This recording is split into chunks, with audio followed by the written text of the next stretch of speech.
Welcome to Time and Tide, Melbourne, Australia, our headquarters.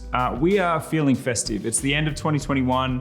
It's a time when we review the year's watches and decide on the best in each price category. We're starting off with under $1,000, and I haven't thought this through because a hat on camera is no good. You've got to keep the hair as pristine as it is right now. Sunglasses, on the other hand, I think we can go. Let's go the top watches of 2021, under $1,000 US.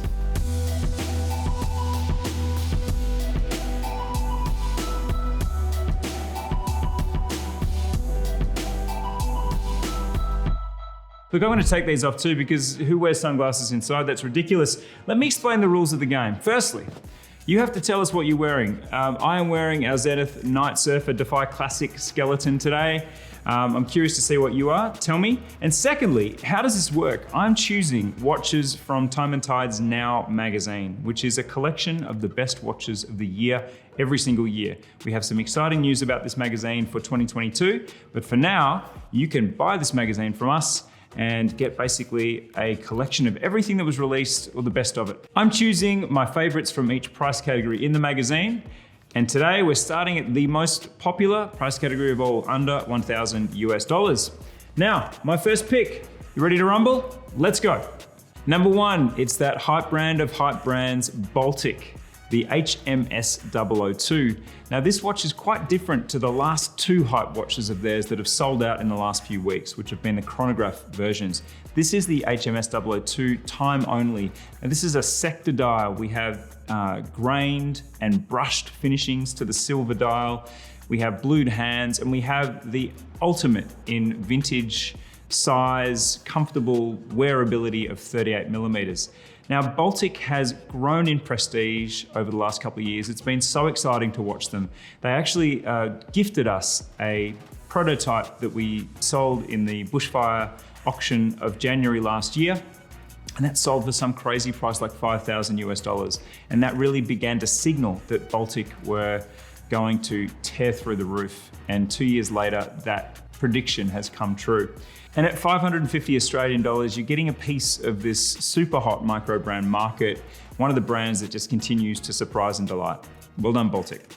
Number two, the Cassiope. The Cassiope Mini at 42.9 millimeters brings that big 45.4-ish size Cassiope down to a much more wearable size. And the thing about the Cassiope is the design itself is so compelling. You know, this beautiful atrium style dial and case giving you so much to play with, and the dial artists, other people, have been able to customize these watches and use that space to create customized versions. The Cassiope Mini released this year has made this a proposition for slimmer, smaller wrists. So well done at 250 Australian dollars, another no-brainer, an absolute banger for G-Shock in the Cassiope, now at a more wearable size. Now, no sub $1,000 list in 2021 will be complete without the PRX by Tissot. Now, this watch got so much attention for looking very much like the Genta designs that are very, very hard to get these days.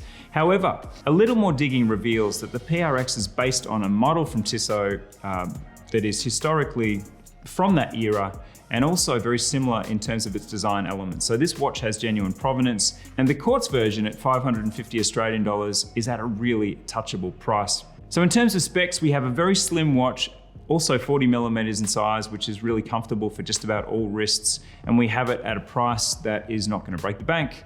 Tissot, welcome to your first PRX mention. There might be another one coming.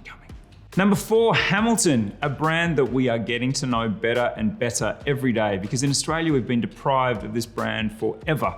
We've never been able to access this brand in retail. It's been very hard to buy online. So I literally had to go to Hamilton in Switzerland to buy this watch to discover more about the brand, and I have not been disappointed. Now, the Hamilton Khaki Field Mechanical Bronze is the hottest of all of their watches, and it's actually proving quite hard to get. I'm still putting it on this list, and even though the pricing is under $1,000 US at 825 US, I'm still sneaking it in, even though it tips over the Australian dollar currency conversion. Now, what's great about this watch? So many things. Number one, it's a really interesting bronze alloy. It's got a sort of an anodized appearance. It doesn't have that open and porous and satin brushed look that so quickly begins to show patina. This is an alloy that is not going to change quickly on your wrist. Therefore, it gives you that golden glow in an even way for much longer than other bronze watches I've tried. Number 2, its size. At 38 millimeters, it is an eminently wearable size. And with its interesting leather strap that also has a sort of a NATO appearance, it really wears super comfortably. It's super light as well. So this is the Hamilton you want. There are so many other field watches to explore, as well as a couple of other verticals of aviation and also the Ventura. We're going to explore more during the year, but certainly this was the hype watch for me, for Hamilton. I have not been disappointed since having it, and I don't think you would be either if you can get one. Number 5, Seiko. Seiko lives at below $1,000 where they dominate, and you can see why. Look at this watch. The Seiko SRP-G09J. Not a catchy name, but let me tell you a story about when we first saw this watch. We'd flown to Sydney to discover the new Seiko collection in between one of our 7 lockdowns, and peeking through all the shiny new objects was this very tool watch inspired 1960s diver. And immediately I went over to this watch and thought, my goodness, the likeness with, for example, the Omega Seamaster 300. It really has all those classic conservative 60s dive watch touches. And again, it has them at a price point that makes it almost like making money to buy this thing. It's 750 Australian dollars. Really fantastic aesthetic to buy into at that price. Handsome watch to be worn in lots of circumstances. On bracelet, it's quite dressy actually. You could definitely get away with a suit. On NATO, on other straps, it's going to be more of a tool watch, more of a dive watch. So again, Seiko dominates under 1,000.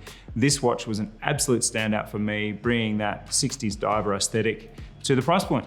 Okay, there ends part 1 of the best watches under $1,000. Here's an incentive to you to share what you're wearing and also what you would choose out of part 1 and part 2 of best watches under 1,000. What would you spend your own money on? There are 10 choices here.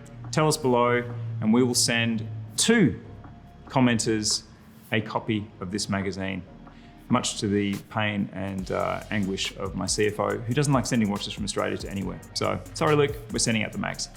Comment and we'll see you in part 2 right now.